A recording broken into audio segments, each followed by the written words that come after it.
This is the Reason interview with Nick Gillespie, where I go deep with the artists, activists, entrepreneurs, policymakers, businessmen, and visionaries who are making the world more libertarian, or at least more interesting, by challenging worn-out ideas and orthodoxies. Today's guest is Jeff Flake, the former Arizona senator, U.S. ambassador to Turkey, and now head of the brand new Institute of Politics at Arizona State University. Flake made national headlines in 2017 when he delivered a searing Senate floor speech announcing that he would not seek re-election and declaring that he would not be complicit in the degradation of our politics under Donald Trump and MAGA. A lifelong conservative with libertarian leanings, Flake built his career on defending free markets, free trade, limited government, and pro-immigration policies. These were positions that put him at odds with the Republican Party, drifting out of the Tea Party and toward raw populism and protectionism. We talk about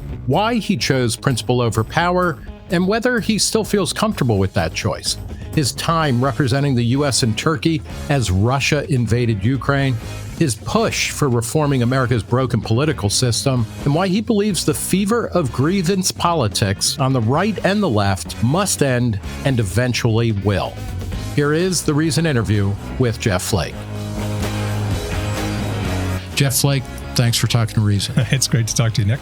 We are at Arizona State University in Tempe. Am I pronouncing that right? Tempe, yeah, Arizona, where you've got, as the logo behind you shows, an Institute of Politics. We're going to talk about what you're doing there and what you hope to accomplish. But first, I want to travel back almost a decade to October of 2017, when you gave a really substantial speech on the floor of the Senate, talking about why you were not going to be running for re-election. And you talked about how you said, I will not be complicit in the degradation of our politics, that what was going on, particularly coming out of the MAGA movement and the Trump movement, was not normal. You said there was a moral rot in our politics. Just yesterday, and we're talking on the end of September, hours before a possible government shutdown. We don't know if it'll happen or not. And Donald Trump has tweeted out a video of Hakeem Jeffries and Chuck Schumer, the leaders of the Democrats in the House and the Senate. Hakeem Jeffries has a sombrero, put on his head, and Chuck Schumer, it's a fake voice talking about how, nobody wants to be a Democrat anymore, but they're bringing in illegal immigrants who will vote for the Democrats because they're stupid, et cetera. Okay, you're not complicit in that, I guess, but what's your response to, the president acting like that? Well, that's exactly what I was talking about in 2017. And I couldn't be a part of it. I knew that in order to win re-election, and, I'd just come to the Senate. I was in my first term. Yeah. Anybody who gets to the Senate wants to spend more than one term. It's the most exclusive club in the world. And I would have liked to run again. But the price to be paid, in my case, would have been to say, those things I said I believed in, I don't believe in those anymore. Thoughts on immigration or Muslim bans or tariffs or whatever, I no longer believe that. And also that behavior that I said we shouldn't condone, it's okay with me now. And that would have been what I had to do, and I just couldn't do it. And would you? Anyway. I mean, really, when you say you would have had to have done it, what does that mean? In order to get reelected, or yes, definitely. I wrote a book as soon as Donald Trump was elected. And it took about 6 months, and it took a while because I didn't tell my staff I was writing it. I didn't want them to talk me out of it. But it wasn't to say, I'm going to write this book. This was called The Conscience of a Conservative. Stone Barry Goldwater's line. Who is the kind of George Washington figure of modern Arizona politics, right? And it was a New York Times bestseller. So, well, I mean, and the purpose of it wasn't to say, I'm going to write a book and then retire. I had hoped that I could explain myself and say, here's the conservative principles I believe in. This has been traditional conservatism, limited government, economic freedom, individual responsibility, strong American leadership, not what we're seeing out of the White House now. And I'd hoped that, I could the Arizona voters, have always supported more independent-minded, candidates. That's how I got in the first time, and that's how John McCain and Barry Goldwater and others have served. But it became clear by October of 2017 that the voters in Arizona, now that, let me qualify this, that subset of a subset of a subset that votes, regularly in Republican primaries, they wanted somebody who was all in with the president. Yeah. And in order, and I could have flipped and said, oh, I'm right with the president now. But I couldn't do that. Yeah. I had to face my kids at home. I had to sleep at night, and that's what boarding school is for, right? But and you had around the along this time, and you had been elected to the Senate in 2012. So this is still part of the Tea Party wave. You've been in Congress for a dozen years before that. Known as a small government, you were. Pork barrel spending was a huge part of your agenda. Cutting that. But you had said, you're pro-free markets, limited governments, free trade, pro-immigration. And you said, back then, I'm not sure that there's room in the Republican Party for that kind of person. Yeah. How did Trump turn the Republican Party inside out? Because, this is, if you go back to, 94, when the Republicans took the House and the Senate for the first time, in a million years. And that was their agenda, right? Yeah. And then, you flash forward, a decade plus later, and, the Tea Party was all about, we are going to stop spending. We don't care about social issues. We're going to, we're taxed enough already. We want to cut spending. And it brought in, you were already in Congress, but it brought you to the Senate. It brought in people like, Rand Paul and Thomas Massey and Justin Amash. How did Trump flip that in, it seemed like in a matter of months? Yeah, and that disturbed me. Yeah. And I knew that it wasn't, I called it a fever back then, that this fever will have to break. Yeah. It's been a longer fever than I had hoped. But ultimately, I do think the Republican Party will need to return, should return, be good for the country to return to that. We certainly have, just take limited government in terms of government spending. President Trump has been right to ridicule other, Democratic presidents and Democratic Congresses for spending too much. But boy, look at this. We're breaking records now. Yeah. This big, beautiful bill was big, certainly, and expensive. So on those things, and then, strong American leadership abroad and value in alliances, we've just kind of thrown all that aside. And I said at that time, and I've said this, and many people who are now even in President Trump's cabinet or right along with him said that someday we Republicans will wake up and say, we did this for this man. Yeah. And I do think that will come because, grievance and anger are not a governing philosophy. I mean, they can win elections, a time or two, but at some point you have to govern. And, you mentioned we're bumping up against a government shutdown. That's not new. This has happened a lot over the past couple of decades, but we don't even seem to be trying to come to some agreement. We're just putting out mean tweets. And I want to point out your bona fides about limited government. You voted against the Troubled Asset Relief Program in 2008, which was happening at the end of the Bush administration. And then it passed and it got picked up and expanded by Obama. But I can remember Reason at the time our offices were near DuPont Circle, or we were in, and we were watching that in the office on C-SPAN, the vote, and it looked like, of course, TARP was going to pass, and it was really heavily pushed.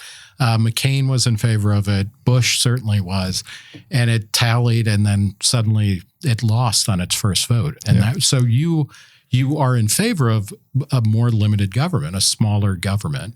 The news site, it's defunct now, 538, that did data journalism. They noted that as of December of 2018, kind of right at the end of your term in the Senate, that you had voted 85% with Trump or with the Republican Party. So you were not, you were not like some crazy out of line person. What were the votes and positions that you took that angered Trump so much? Well, I think any vote you take that doesn't, go along with him, he gets upset about. But I suppose that the first time I met him was, I'd never gone to New York to try to raise money from him. I didn't like his position back in 2012 when he said that Barack Obama, wasn't a legitimate president because he was born in Kenya. I knew that he didn't, believe that, but he knew some people would, and he used that. I also never understood that because, okay, if he's born in Kenya, but his mother is an American citizen, it's a weird, like a very lazy argument. But he's used that. He tried to use it on Ted Cruz and others. Alberta Ted. So, I mean, I'd never caught into his kind of style of politics. Right. So I'd never met him. But when he came to a Republican Senate luncheon off campus, it was a campaign thing, he pointed his finger at me and said, "You've been critical of me." And I said, "Yeah, I have." And I said, the things you were saying about Hispanics in Arizona and about immigration aren't good. Yeah. And I said, by the way, I'm the other senator from Arizona, the one that wasn't captured. And the things you said about John McCain are vile, and that's wrong. And he looked at me and said, and pointed at me and said, "You're going to lose in November." Yeah. I reminded him I wasn't up in November, but I'd had another, 2 years. Yeah. But anyway, so, I mean, I think he was not disposed to support me anyway. But I truly, people often ask, "Are you a never Trumper?" Like I said, I have never voted for him. I didn't support him in 16 or 20 or 24. But there was, after he won in 16, there was a glimmer of hope for the night when he gave his acceptance speech. I thought that was magnanimous, and maybe he'll now turn. Maybe we can chalk this all up to campaign stuff, and he'll govern differently.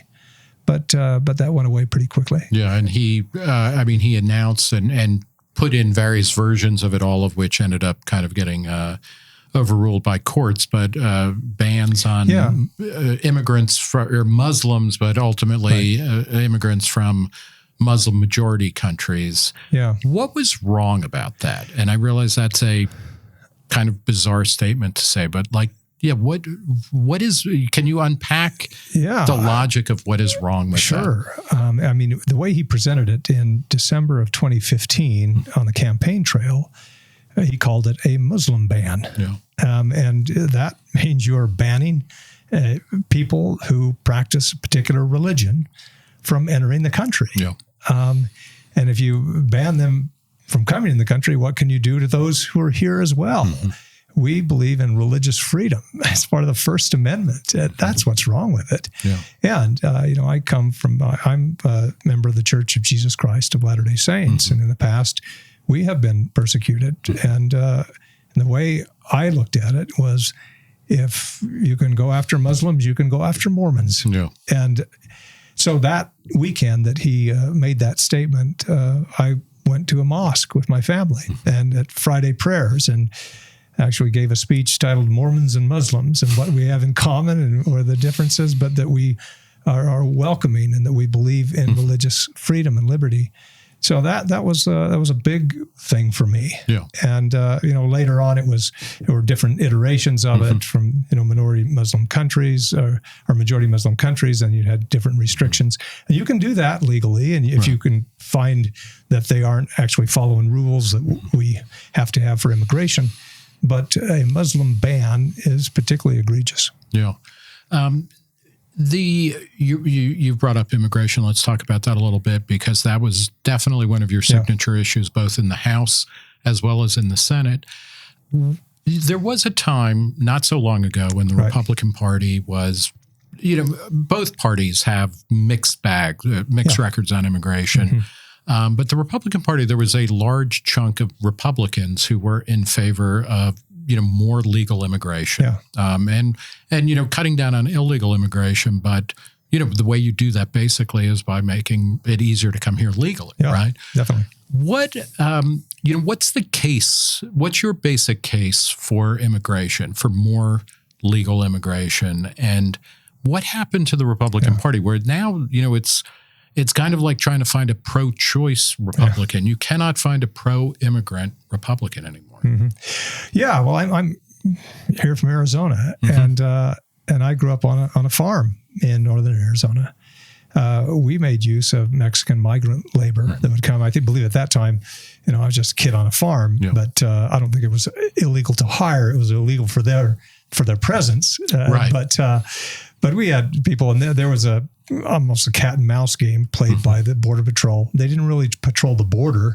People would come across that frequently, but they would raid farms and ranches and then take them back across the border, and they'd promptly come back. And we had one of our workers I've written about who came, I think 19 times he was taken back by the Border Patrol, and they didn't keep records really. And so, but those are exactly the stories now that, Republicans and people, on social media and whatnot will be like, oh yeah, that guy, he's been kicked out of the country 19 times. Like, we got to build a wall. We got to arrest them. We got to send them to El Salvador. Yeah.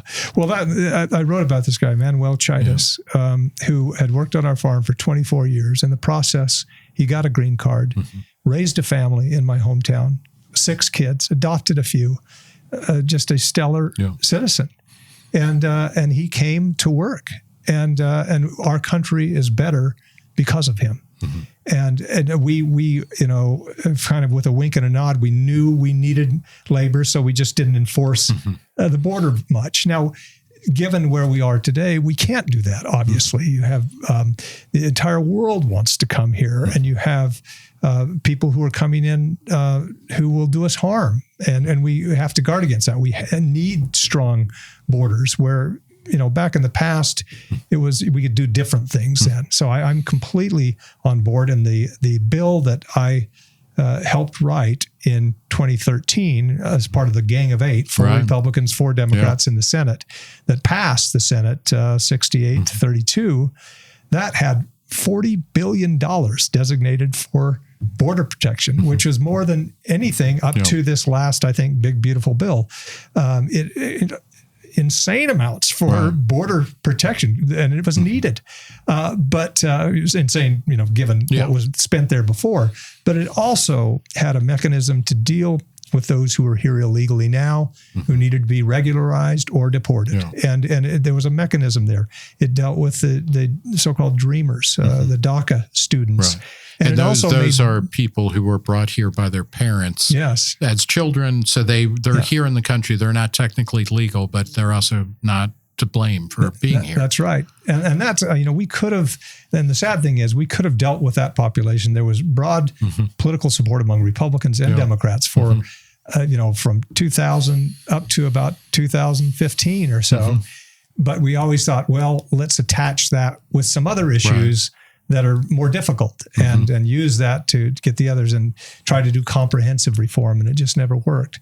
And we also need more immigration, high skilled and so-called low skilled, or those who are just coming here who will work.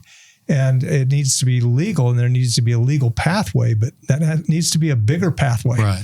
What turned, excuse me, among Republicans? You mentioned you were part of the Gang of 8.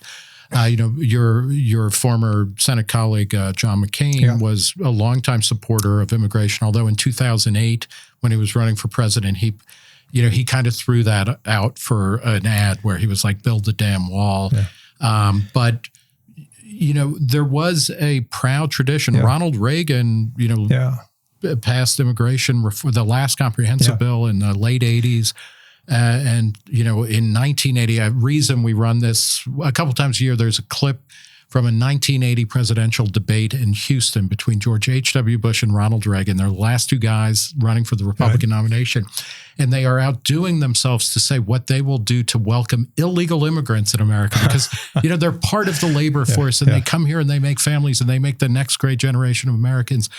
Like, when I look at that, it is like looking at a newsreel from the Lost Island of Atlantis or something. Like, just in your political career in the last few years, and, things change. Like, what happened to Republicans? Well, there are a couple of things. One, of necessity, it's changed, and I agree with the change. And that, like I said, it used to be that the nature of immigration was mostly Mexican immigrants who had come across, work in some kind of program, and then return, and they wouldn't bring their families.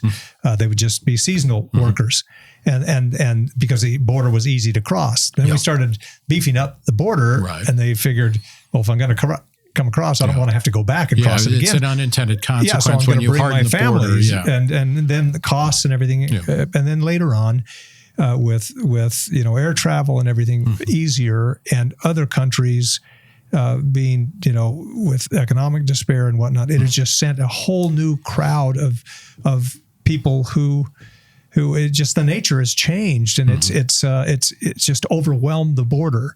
And so even if we had Republicans who said, we need more immigration, whatever, we now need serious border protection. And so I understand that. What I don't understand among Republicans now is, all right, we got the border under control, and President Trump, I give him credit for doing that. Right. Now let's talk about what we really need here, and we need bigger pathways. But imposing a $100,000 fee on H-1B visas isn't probably the best thing. So and that's what's been disturbing. So I understand where Republicans have changed, if you will, on immigration and what we need at the border. I'm one of those because the nature of immigration has changed. But this kind of anti-immigration strain, I don't understand. And do you feel like it is part? And I hadn't thought of this until you were talking, because your other issues, you're pro-free market, you're pro-free trade. These are things that part of the Republican catechism that are no longer in favor or even mentioned. In a way, it seems like the Republican Party, even though they own the White House, they own the House, they own the Senate, they're the party of decline, and they're saying, well, these people coming across the border are taking our jobs. Goods that come into the country are taking our production capacity. I mean, is there a connection between becoming anti-immigrant and becoming anti-free trade? Yes, there is. And on the anti-free trade thing, that is just baffling as well. This notion that we have to put up protectionist barriers, just like immigration barriers, and that's just not right. If we're going to put up immigration barriers, we better do a lot more in terms of trade barriers to make it more free trade, or we will decline, because that's what happened. Protectionism leads to decline. Less productivity, you get flabby when you put up protectionist barriers that protect your industry. That's just what happens. And tariffs are inflationary. Right. And tariffs, there are some good reasons for tariffs. If we want to go after China for stealing intellectual property, or we're worried about their growing military or whatever, by all means, that's where you use tariffs. But if you're going to do that, you better have the rest of the world with you. You better have your allies with you if you're going to confront a challenge that big. And that's what there's no coherence to this, tariff policy or protectionist policy, other than, trying to please one group or another. And then you try to please one group, like farmers the other day. The president said, well, we're going to use this money from tariffs to, subsidize some farmers more because China lost markets. Yeah, China closed their soybean market, which literally happened in Trump's first term as well. He put tariffs on Chinese goods. They say, okay, go sell your soybeans somewhere else. So he gives them a subsidy. He's doing it again. No, it happens all over. In Turkey, where I was, we imposed Section 232 steel and aluminum tariffs. So Turkey, like any country, retaliated, and they cut off importation of farm goods.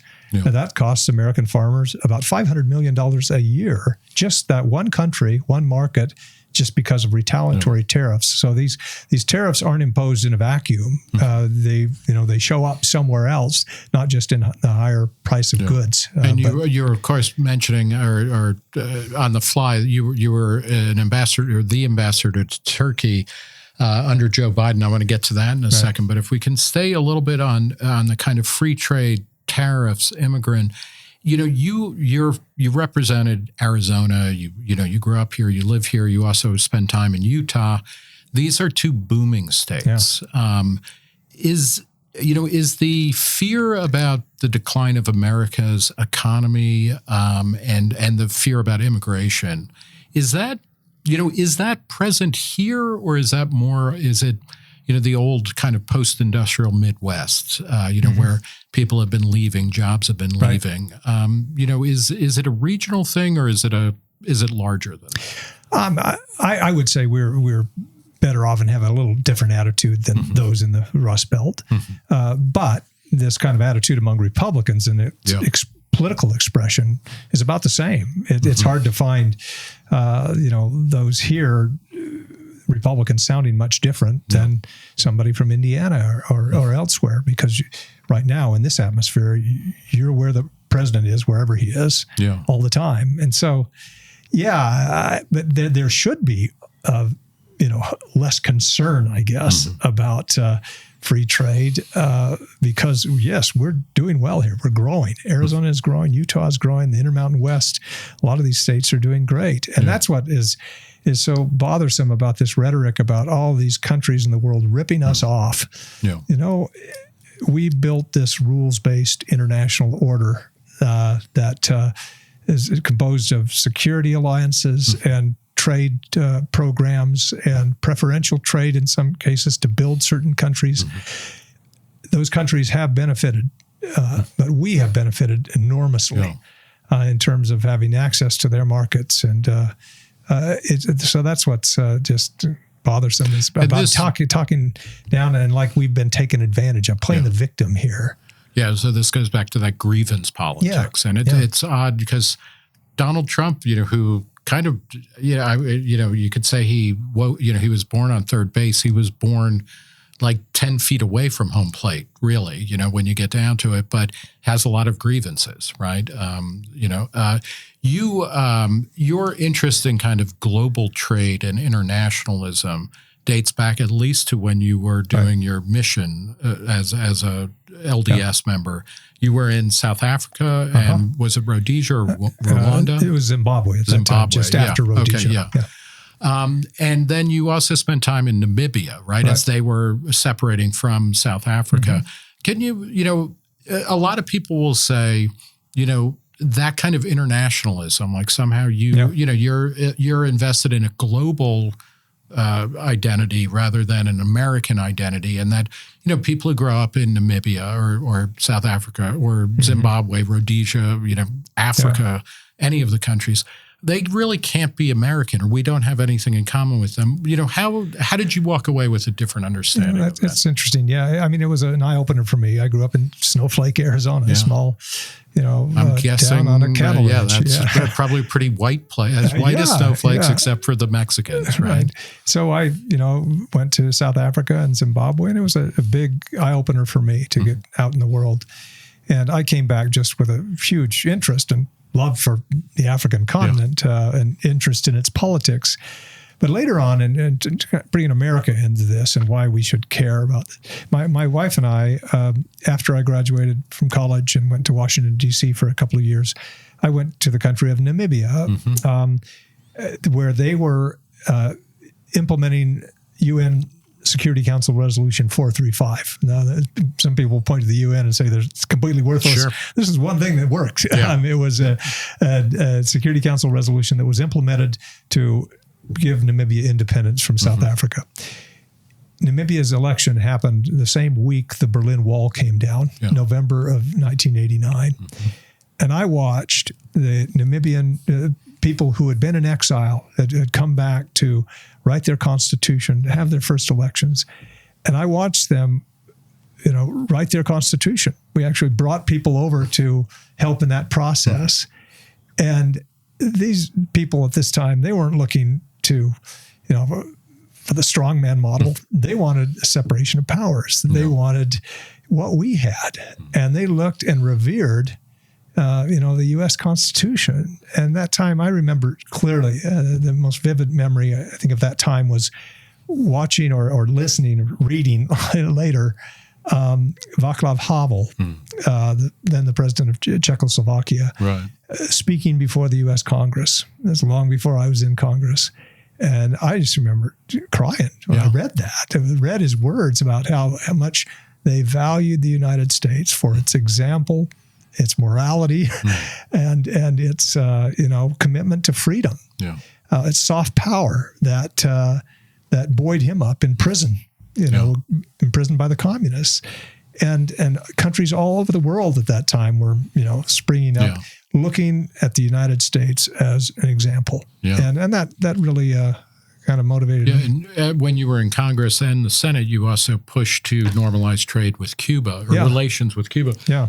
Excuse me. That's drawn from the same thing. You reason, one of the career highlights of my life is, going to Havana with you and a bunch of people. You tell a great story from Lech Walesa, the great Polish freedom fighter, who was, when he heard that Americans weren't allowed to travel to Cuba, he was like, "What are you guys doing? Can you recount that?" Yeah, that was interesting. I was on a CODEL, congressional delegation, with Henry Hyde, who was chairman of the Foreign Affairs Committee at that time, and others. We went to Poland and went to Gdansk and met with Lech Walesa. He was not president at the time. He'd finished his term, but he said, I remember, all of a sudden he just broke from the other issues we were talking about. He said, "I just don't, excuse me, I don't understand your policy on Cuba." He said, "You have a museum of socialism 90 miles from your shore, and you won't let anybody go see it." Yeah. And that's, kind of what has motivated me on Cuba that whole time. Yeah. I tried for, 18 years in Congress to lift the travel ban. We got quite a ways to doing that and make travel pretty regular. But my motivation was, if you want to get rid of communism, if you want to bedevil the Castro brothers, make a deal with spring break once or twice, just overwhelm them. And I think that the Cubans have played our policy like a fiddle, the Cuban government, in staying in power, because they have an advantage that no other foreign government has, is to export their opposition. When they get to, they just export them. So, but ironically, they come to, oftentimes South Florida, and then they are like, don't normalize relations completely. with Cuba. That regime there is terrible, which they are, but it's Yeah. So some of them very much opposed to it. And for a long time too, it's kind of a cottage industry in Miami, opposition to Cuba, and to use the policy with programs like Radio and TV Marti and a lot of spending on this policy, which just perpetuates it. Right. And so here we are 60 some years later and still communist government in Cuba. And one of the longest running, pure protectionist programs have to do with sugar subsidies in the U.S. Because Cuba is a big producer of sugar. So we got to keep that out. Yeah. So I think the better way would have been long ago, which is just throw it open, let Americans go. I just thought if there is not a good national security reason for Americans not to travel, then they should be able to travel. Yeah. That's what motivated me. Do you? This is a very boomer question that I'm about to ask you, and we were both born at the tail end of the baby boom. But as horrible as communism was, international communism, and we grew up at the tail end of the Cold War, really. But there was this is a twilight struggle, and there's a system of free enterprise and individual freedom, and then there's one of command economies and repression. Yeah. Do we is part of the bizarre lack of focus in American politics is that communism is dead, and we don't remember the lessons enough to understand that, we're not going to become communists, whether Mamdani wins or Trump expands the presidency. But, do we need to do a better job of remembering the recent past? Oh, most definitely. Yeah. And I think, as Republicans, we see some of the policies that we're kind of accepting now that we would have completely rejected a few years ago. Government taking a stake in Intel, a company, or other golden companies. shares and 10% that's just, cuts of NVIDIA or whatever. Every export, you got to drop a dime in Trump's button. Well, that is what we Republicans have always stood against, but somehow we accept. And so, I think we have too short a memory sometimes. Yeah. You served under Joe Biden. You were ambassador to Turkey for a couple of years. did you get that job partly because you publicly endorsed Biden over Trump in 2020, I probably wouldn't have got it without that, but that wasn't my motivation in endorsing Joe Biden, believe me. But everybody thought if I, did an ambassadorship, it would be to South Africa or Zimbabwe or somewhere where I'd been, and that would have been great. But I thought, and I told the White House, I will consider something, but only if it's a really consequential country. Yeah. And they overshot the mark. Okay. Yeah. So Turkey is a fascinating country because Erdogan is a strong man, increasingly authoritarian over his time in power. Turkey, going back to the Cold War, is like arguably the greatest NATO ally that the U.S. had. Yeah. I mean, they did everything that we asked of them during the Cold War, putting their own population at risk, and and they're sandwiched between the Soviet Union and Turkey and Iran. I mean, they what was it like being in Turkey, and how important is Turkey to maybe not American hegemony, but to a kind of stable world order? Oh, good point. Napoleon is rumored to have said, I don't know if he really said it, but he said if the world were one country, Istanbul would be its capital. Yeah. It is right smack in the middle of everything. And you look at it now with Ukraine, Russia going at it just north, Armenia, Azerbaijan kind of settled now, to the east, Iran there, and then you've got Syria directly to the south and Gaza just below it. They are right in the middle of it. And so to be there when 6 weeks after I arrived, Russia invaded Ukraine. Yeah. And then Turkey, which was important before, is increasingly important. They control the Turkish Straits, the only access into the Black Sea. And Turkey immediately, within 5 days, invoked the Montreux Convention, which gave them the ability to deny Russians access to the Black Sea with their warships. I think a lot of people thought this war is going to be over in a couple of days and Russia won't need it anyway, and maybe that's how the Turks justified it early on. But that turned out to be an extremely consequential decision, a big one, and that Turkey stood out and stood for the West and stood for NATO. And you're right, they've been a valued member of NATO for 74 years, and before that, they were beside us in Korea. Yeah.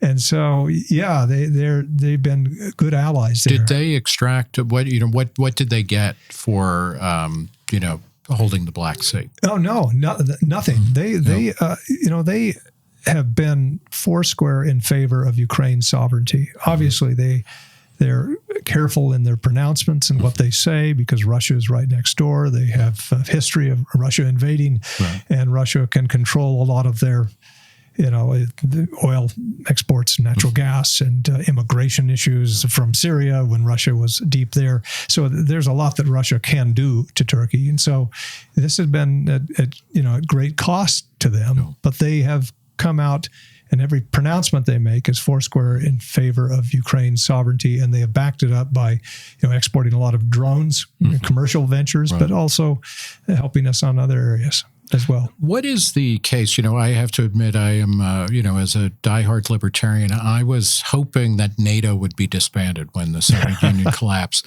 or at least be, let's put a rider on everything. Like, what is our function? What is our purpose? Why is it important to, that Ukraine maintain its independence, for America? Well, I think if Ukraine doesn't, if Russia marches through, they don't stop there. And that affects the whole of Europe, and that is not good for the United States. So to have Russia's gain is really there, that is kind of a zero sum there, given where they are. So it's extremely important. And the issue that I spent most of my time on, if there's one issue while I was in Turkey, was trying to get Sweden and Finland into NATO over Turkey's objection.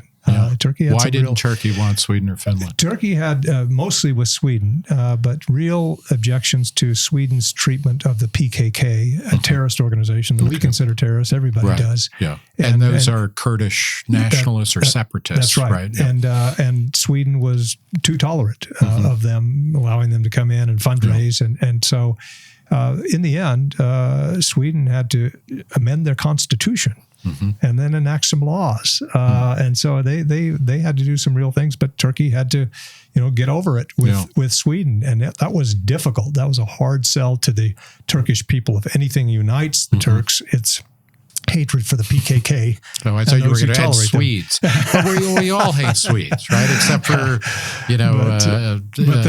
IKEA. We ended, but also we needed to sell F-16s to Turkey to keep them interoperable with NATO. They needed more. They have the second largest military in NATO. And so in the end, it was one big deal, if you will, with U.S. F-16s, Sweden getting into NATO, Turkey approving it. This sounds like the Baltimore Orioles, Cincinnati Reds, a couple other swaps. That was. And you ended up out of this. You got a knighthood in Sweden, right? Well, that was a great honor. My heritage is Swedish. And anyway, but do you wear that around the neighborhood? And my wife just asked, does that come with an IKEA discount or something? Yeah, or like a golden hex screw. We went to Sweden a few months ago, and I didn't get any treatment like that. So, well, it's very egalitarian. Right? So even doesn't like the king walks around in a windbreaker or something like that. With going back to Trump, his foreign policy, he definitely has a very different approach to American foreign policy. There's no question America runs the world according to him, but then he has, his Ukraine position seems to be shifting after basically blaming Zelensky for Putin invading Ukraine. I mean, which, again, whatever you think of the sides of those words, the description of basic reality is disturbing, to say the least. But Trump has done some good things in foreign policy, don't you think? I mean, making the NATO countries pay more. He seems maybe to be on the brink of helping to ease the war in Gaza and between Israel and Gaza. The Abraham Accords were, I think, almost everybody would agree those were a good thing. Is there a way for America to maintain a positive position in the role of maintaining stability and hegemony, or not hegemony, but stability and hopefully expanding, things like democratic governance and individual rights and free trade and things like that without us being the world's policeman? Yeah, I would argue, like you pointed out, there are a couple of things. President Trump's insistence that NATO countries pull their weight. There are a number of them that needed to spend more. It's not money going into NATO. It's just spending on their own defense, which they need to. The Abraham Accords, great stuff. I'm glad to see him shifting in favor of Ukraine. And so I applaud that. And with Syria, he jumped out quickly and said, let's recognize this new government and hold them accountable. Other administrations may not have done that. It was a difficult move, but it was the right one. So I'm not saying that everything he does is wrong. There is something to, the old Nixon madman theory. If somebody fears you and doesn't know what you'll do, that's an advantage. And it can be, but behind it, you need some kind of coherent philosophy or something you're trying to achieve. And I would still argue that, most of the world right now, they are, not waiting for the U.S. like they used to. And I'll just give one example. I was in Geneva, Switzerland a few months ago, met with an old European ambassador that I knew. It was there at, the UN in Geneva. And he said, we used to wait for the U.S. to take a position before we took our position because we wanted to follow what the U.S. was doing. He said, now we don't care. We just go ahead. And that was disturbing to me because these international rules and norms are created whether we're in the room or not. And if we're not, then it's China and Russia and others having greater influence. And so we can't just toss that aside and say we're only going to focus on this and we can't offend our allies in a way that they'll move on without us. And that's a concern. You've been present for political violence. We're kind of in a moment. It's not fully clear that political violence is rising, but there have definitely been, episodes of this. There are people shooting up ICE offices. The assassination of Charlie Kirk on a Utah community college. You You were at the congressional softball game practice Not where softball, Steve Scalise, baseball. Okay, yeah. Okay. By the way, what position were you playing? I'm just curious. Third base for years and center field. Oh, okay. So you got wheels for that, right? And a cannon, I guess, as an arm. But you were there for the Scalise shooting in 2017, and that turned out to be I guess what I'm getting at with, how worried should we be, do you think, about political violence? And does political violence come from particular ideologies, or is it something that is kind of the work of madmen, and hence we need to discourage it, but we also have to make sure that we're not using it as a pretext to kind of squash particular points of view? Yeah, I do think it'd be tough to argue that it's not on the rise, given just in the last couple of years the number of horrible incidents where elected officials, in Minnesota, for example, Gabby Giffords was here in Arizona years ago. And by the way, in the Minnesota shooting, and let me put you on the spot because I'm assuming you're friendly with Mike Lee, but he responded to that. He's a Republican another Tea Party guy who, when the state politician in Minnesota was killed, he tweeted out like horrible, bad jokes. Is that, what is that what you're talking about, where like even people like Mike Lee I think it's all of our responsibility to mourn with those who mourn. Yeah. And I can't imagine, poking fun or anything at any of these instances, but I do think it's on the rise. And I do think that the language that politicians use will, mostly the heightened rhetoric where those who disagree with you or those who are in the other party are not just wrong, they're evil. And calling them fascists or communists or whatever else. And that goes, like I've said, those terms have been used to describe people in both parties. But using that kind of language gives a madman or people who are not right some excuse they feel. If somebody's evil, then I'm justified in going after them. And in my case, I was on that baseball field, and then later, during the last couple of months of my Senate term, during the Kavanaugh hearings and whatnot, we actually had a man go to a church that he thought I was at, and looking for me, and he had a gun charge against him, but he'd been to a rally the day before where he got heard my name and got riled up. And he ended up going to several churches that day looking for me he had some kind of scope that he was trying to find me, and then who knows. But that just, when people hear that, they think I'm entitled and I can do this. And that's what the responsibility is on elected officials and prominent other people in politics to tone it down. Yeah. How, you said you're not going to be complicit.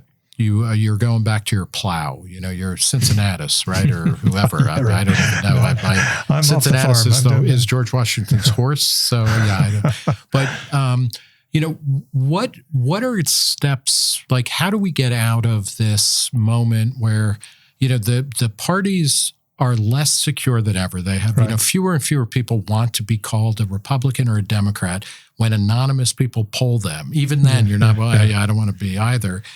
And there doesn't seem to be any kind of rapprochement. Biden, spent a lot of time and people in the Democratic Party spent a lot of time going after Trump when he was out of office. Trump is obviously targeting people, and you can take it back before that.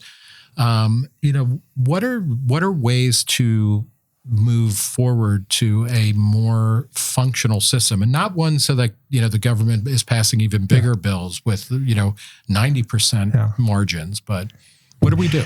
Yeah, well, in terms of institutional reforms, that may be what you're asking. There are some reforms that I do support, and some that are in train around the country. Alaska a while ago put in what they call top 5 and then ranked choice voting. I like both, but the more important part was the top 5, where if we got parties out of the business of being able to control ballot access, because then that subset of a subset of a subset is who controls. And what it means here in Arizona is still a red state, but we have a Democratic governor, two Democratic senators, Democratic Attorney General, Superintendent of Public Instruction, Democrat. Biden won. Sorry, not the last one. Secretary of State, Democrat. Biden won the state in 2020. I mean, Trump won in 2016 and 2024. But Arizona is one of the most Republican states in the country, and if it's not overflowing with Republicans, something's going wrong. Because I think that it's because that subset of a subset of a subset is able to control who gets on the ballot. Yeah. And once we do that, Alaska, take that for example, Lisa Murkowski is very conservative. I mean, by all realistic measures, she is. But except that in the media. Except that of agreeing too much with the president, and which she doesn't, which would mean that she couldn't get through a Republican primary. But under their system, she can. Right. And if you had can I push on that for a second, though? Because that's also, Sarah Palin seemed to be poised to be the member of Congress from Arizona, or from Alaska, rather. And she won, I guess, in the first round of voting and then ended up losing, right? They ended up sending a Democrat to Congress. Yeah. I mean, won't people feel really pissed if, somebody, you go through the first round of voting and you get 43% of the vote, and then you go to the second round and you're out? Well, no, I mean, I like ranked choice because it pushes the extremes away on the left and the right. And so I don't know if she can blame her loss on that. But what it does do is it allows the top 2 or top 3 in Alaska, it's top 5, to get through that process that the state pays for, but the parties have traditionally controlled. And so I think that what it would mean in Arizona is we'd be electing more Republicans, because it's just it pushes more. It would also reflect the population more fully. I think California has top 2, which is no good because. Or I have to say, as somebody, I don't think I've ever belonged to a political party, but I know, in the California governor's race, it means, I want to see the third or fourth party in there to, at least get to the general election so that some people hear their message. And if it was top 5, that would be kind of fascinating. Yeah, top 5 is good. Yeah. So I think there are some institutional reforms. But how do you get those passed? It's extremely difficult. Alaska barely passed theirs, and then it was almost repealed in this last cycle. So Arizona tried to do a version of that, but it was just very complicated. Yeah, because, I mean, as much as people say that, I don't believe in this party or that, I'm really independent, most people are more partisan than they will poll, I think, in the polls. So that's really difficult to do, but I think it'd be important. I think if you could have just take the Senate, another few more independent-minded senators, whether they belong to the Republican Party or the Democratic Party, it would be a good thing. It would be a different power center. So institutional reforms are important, but also, I mean, people just ought to take their responsibility as an elected official more seriously. As this is a representative democracy, and it's served us well for 250 years, and I think it can go on much longer. I'm optimistic that this fever will ultimately break, and like I said, because we have to govern. And right now we aren't doing much of that. As a congressman and as a senator, you're uniquely positioned to kind of talk about this, whether it was, Bush, W. Bush, Obama, Trump, Biden, Trump again. Congress is just prostrate. I've a lot of prostrating. But what is going on?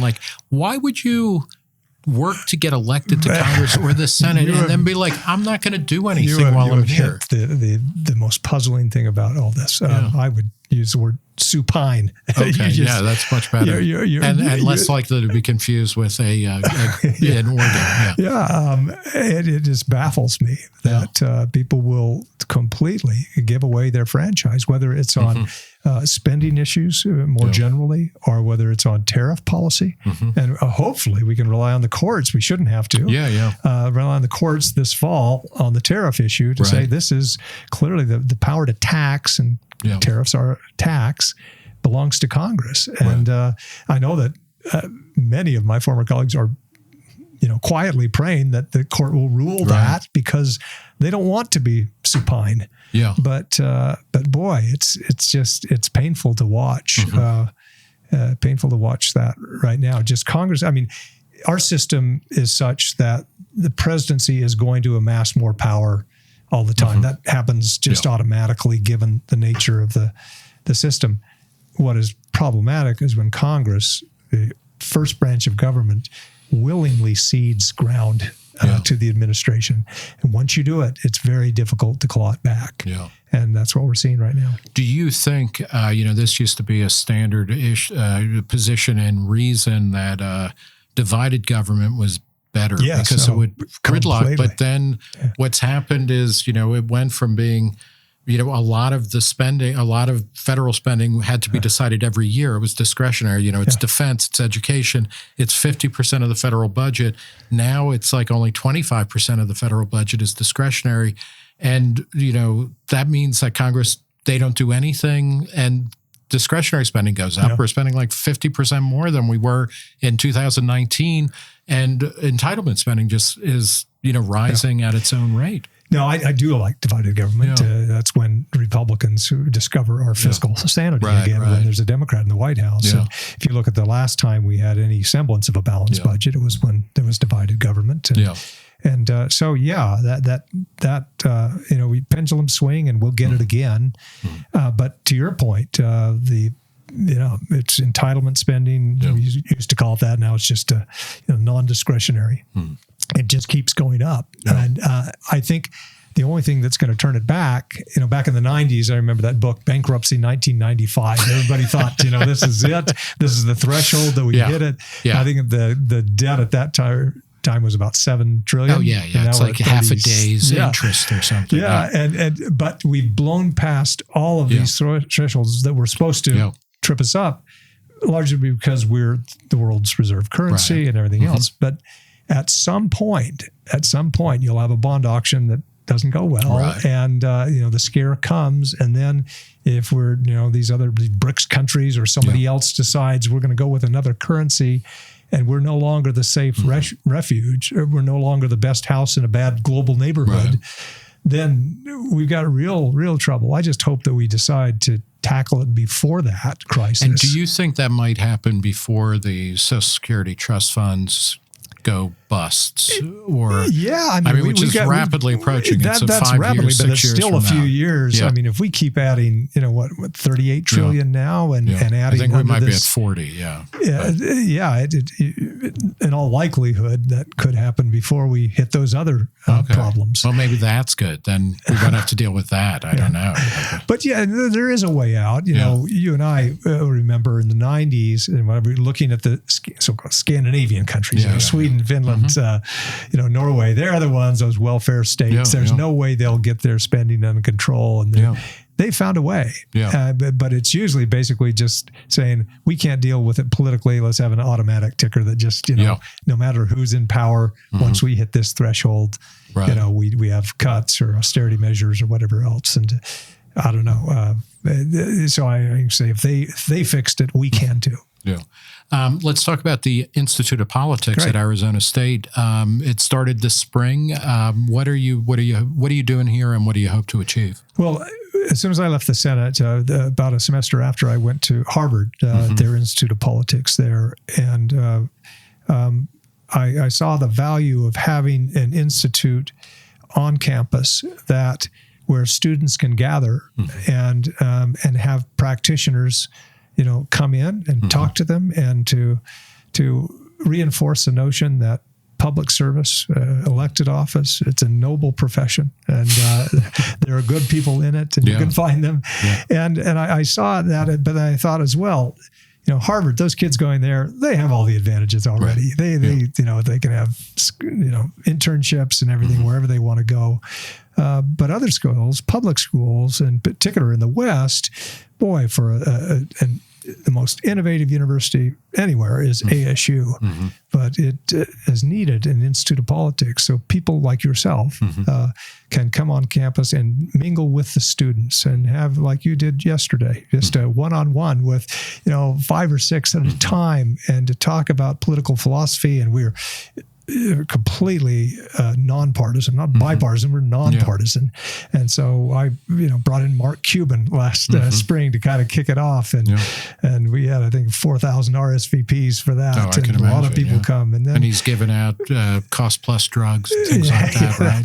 Yeah. But then I brought Robert O'Brien from the first Trump administration, his national security advisor. He spoke to students here. And then we had Susan Rice, who was President Obama's national security advisor. And so we bring other people in. We'll bring elected officials.